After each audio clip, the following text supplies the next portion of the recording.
Magandang araw sa inyo. Ayan. So, nandito po tayo sa ating Fast Talk with Mr. Angelo Dolohan from Pampanga. So, ready ka na ba, Mr. Dolohan? Ready tayo dyan. O, ready daw siya. So, magpa-fast talk tayo sa kanya. So, excited ba ang lahat? Mga kahay! Okay, let's start on the first question. Mga pagkain na nakapagpapatakam sa'yo at mga pagkain na ayaw mong kinakain. Mga pagkain nagpapatakam sa akin ay steak, then tapos mga panghimagas naman ay leche flan, ayan. Tapos yung mga bagay na Na ayaw mong kinakain. Pati ako nawawala. mga ayaw kong kinakain. Yes. Mga ayaw kong kinakain, mga like mga taba, yan, mga taba ng baboy, yan, mataas kasi calories. O yan, alam nyo na. So kapag naka-date nyo si Mr. Dolohan, bawal sa kanyang lechon. Bawal ang lechon. Oo, bawal ang lechon. Lahat Steak. ng mga baboy, Yeah. bawal. Okay, second question, Mr. Dolohan. Madali ka bang mapikon sa mga biro? Depende sa nagbibiro sa akin. Kung yung nagbibiro sa akin ay matagal ko namang kakilala, ay hindi naman, malayo naman akong mapikon sa kanya dahil alam ko naman may pinagsamahan kami ng tao. At yung taong nagbibiro naman sa akin na hindi ko naman kilala, ay, ayun. Hindi Ano ko gagawin na- mo? Susuntukin mo? Hindi naman susuntukin. Pag, medyo, ano na lang ako, medyo sasama lang yung loob ko doon dahil hindi naman niya ako kilala, ba't nabibiro ako ng gano'n. Tama naman. So, bawal daw magbiro ha, yung mga baguhan dyan, kung mga first timer kayo na nakilala ni Mr. Dolohan, bawal daw yung biruin siya. Na kailangan kilalanin niyo daw muna. Di ba? Tama naman. Oo. Kasi bawal naman talaga na first time mo lang nakilala tapos bibiruin mo, pero, di ba? Okay, third question. Fast talk tayo. Sige. Lights on or lights off? Lights on, lights on. Lights on. Lights on. Bakit? Para nakikita. Bakit? Ano bang dapat mo makita? yung halaga niya. O, di ba yun daw halaga niya? Okay. Sex or chocolate? Chocolate. Bakit? Nakakasama. Sawa na raw siya doon, so chocolate na raw. So ano naman paborito mo sa chocolate? Anong chocolate naman? Dark chocolate ba yan? Ano? Milk chocolate. So milk chocolate. Milk chocolate daw. O sa mga magbibigay dyan, milk chocolate daw yung gusto. Ay, chocolate. Okay, Jollibee or McDonald's? Yan.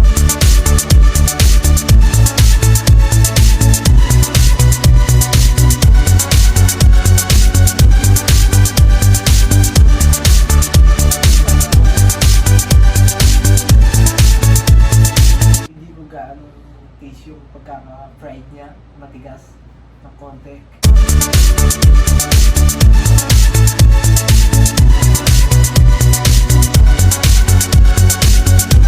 Sa bagay, kanya-kanya tayo ng opinion. Basta ako, no comment. Basta yung sa akin din. Okay, kailan ang huling beses mo na nagpunta ka sa Starbucks? 2 days ago, 2 days ago. Anong binili mo sa Starbucks? coffee. Coffee. So, sino kasama mo? Mga friends ko. Mga friends Ito pa ako sa Pampanga. So, totoo ba yun ang mga friends niya? Baka naman mamaya. Buwan yan. So, totoo mga friends. Totoo yun. Anong coffee? Kung ba yan? Yung black coffee? Or ano? Chocolate siya. Chocolate? May chocolate ba coffee? Meron. Okay. Next.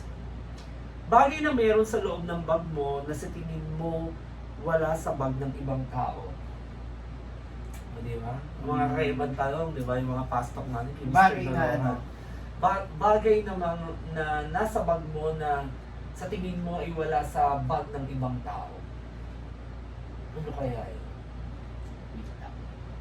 Silbing ko yung lagi. Yung pinaka O di ba parang yung nahihirap pendant siya? ko. Pendant yung kanyang agima. Yung pendant. So, nawala sa sa ibang bag ng Oo, ibang feel tao. ko ganun. Bakit? Ba't mo naman nasabi? Siguro, yung mga ibang tao, hindi sila mahilig maglagay ng ganun dahil parang imbis na ilagay sa bag, sa ano na, sa mga lalagyan ng damit, ganun. Kung hindi nila ginagamit. Kasi So ako ano bang ginagawa. halaga ng pendant na yun sa'yo? Yung pendant na yan ay bigay sa akin ng kaibigan. Ano ko, galing naman. Yung mga bigay ng kaibigan niya, kinikip niya. Sana all. So ano ba yan? Ano bang klaseng pendant dyan? Nasa bag mo ba yan ngayon? Mr. Dolongan? Hindi ito yun eh. Pati mo i-reveal yan. Parigil natin. Kung wala dito yung pendant, Kung wala yung dito yung pearl pendant. nandito. Ang galing naman. Di ba hinahanap din kayo natin? Oh, yung pearl nandito yung pearl. Ayan. Ay, ang galing. Ayan. Binigay ng tropa ko yan. Nandito na yan. Totoo ba yung pen na yan? Hindi na. Ah, okay. Ang galing ano. Bihira yan ha. Bihira yan sa isang lalaki na mag-keep ng pearl dun sa loob ng bag ha. At talagang laging yung dinadala. Siguro talagang may something na value yung May iyo. ano daw yun eh, may gayuma daw yun Ah, eh. may gayuma, may ganun. So, ano yan? Gusto niyo ba magpagayuma kay Mr. Dolohan? Okay. Next question. Mamahalin mo pa rin ba ang partner mo kahit malaman mong may age siya? Para sa akin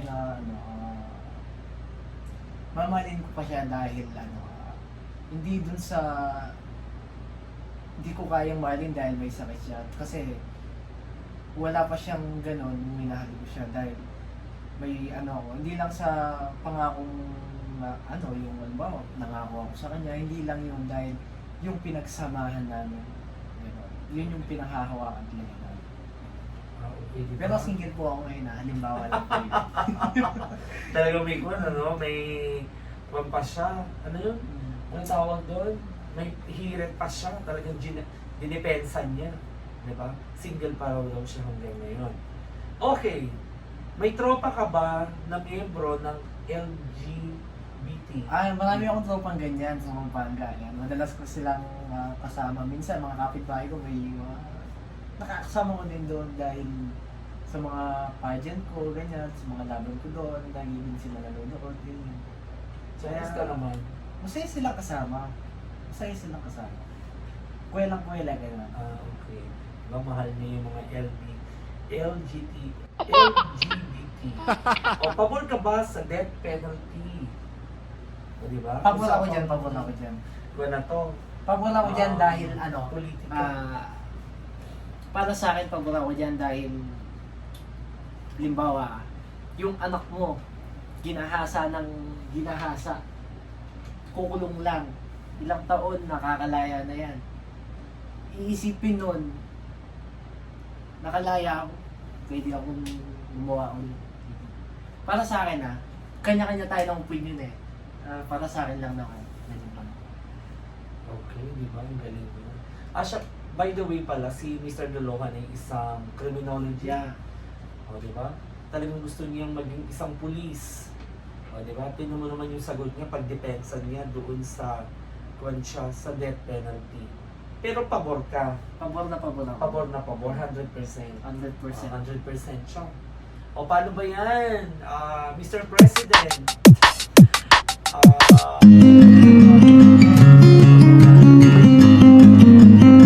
okay, next question.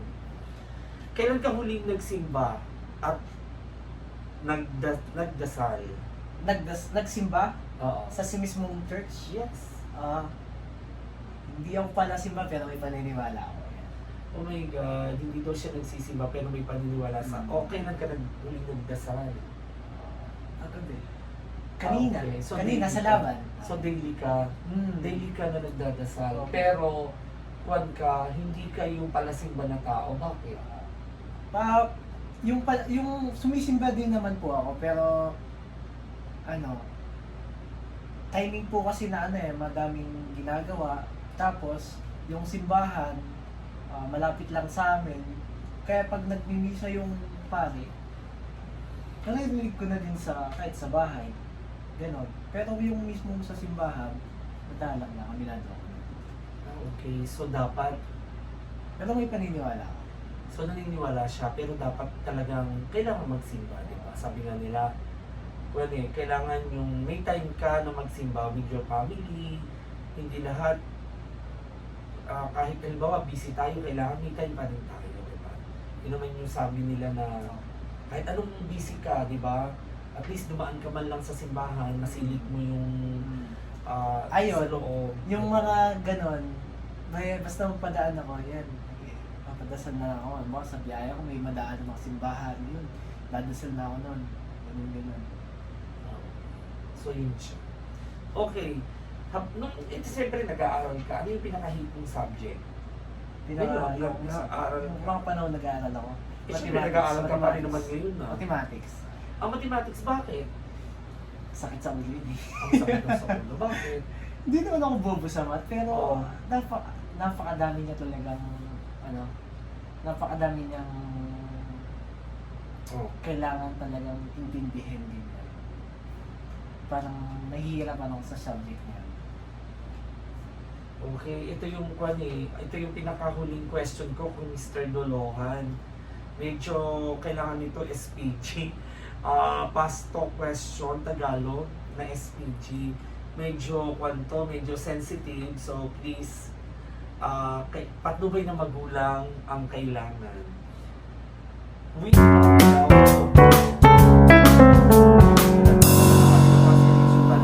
Kasi ngayon biglang lumihis yung question. Parang ang hirap niya sumagot, ano? Depende kasi bakit sa depende? babae yun eh. Bakit? Dahil minsan may mga babaeng, may makinig kayo So, ito totoong buhay to Totoong buhay ko to. Ito kasi, depende sa babae na tapos, yung babae na yun, syempre hindi ko siya kilala eh. Syempre, hindi natin alam kung anong takbo din sa utak nun sa ibang lalaki. Syempre, safe. Yung kailangan maging safe ka pa din. Naku. Gusto ko ibibigay ko siya sa kanya yung pinaka-karapat-dapat na hinahangad niya. Yun ba yun? Bibigyan natin Ano siya. ba yan? Kapag ba talaga dumadating sa point na yun, biglang biglang iba na yung naging usapan. Pag ba dumadating sa point ng gano'n, sino ba yung nagsasabi na, magsuot ka na? O kailangan mo bang magsuot? Sino ba yun? Si babae. Ano sinasabi ni babae? Ano, gagamit ka ba anyway? So paano pag sinabing hindi ka gagamit? Okay? Okay lang naman. Paano kung sinabi niyo na huwag kang gumamit pero gusto mo pa rin maglagay? Sino nasusunod? Pinababayaan ko na siya dun sa amin. So, basta gusto ko yung babae, basta mahal ko din. Pero kung hindi ko siya gusto, hindi ko siya kilala, stop. O di ba narinig nyo na, ang galing namang magpayo ni Mr. Dolohan ng Pampanga. O di ba, pati ako, kinakabahan sa bawat sagot. Alam ko, mamamaya may SPG tayo. Okay, si Mr. Dolohan kasi is one of the models sa Pampanga, and then he joined in the Manila's Finest Hunk for the second elimination, and he won the title, and then ayun, makakasama siya sa grand finals ng Manila Finest Hunk this coming December 3, I think, Mr. Dolohan. So, December 3, tapos So, may pre-pageant pa siya sa... Pwede kang mag-invite ng mga kahin natin, baka may mga nanonood, so mag-invite ka na suportahan ka naman sa December 3. Unang-una po sa lahat, maraming salamat po sa oportunidad na nakuha ko po ngayon dito sa Manila. At nagpapasalamat po ako kay Sir Alex. Ayun, tapos sana po patuloy po kayong sumuporta sa akin sa journey ko po dito sa Manila's Finest Hub. Ayun po. Salamat po. Diba? So mga kahin, maraming salamat. Thank you.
Thank you for watching mga kahe. Hope you enjoy. Don't forget to like, share, subscribe, and click the notification bell for more updates.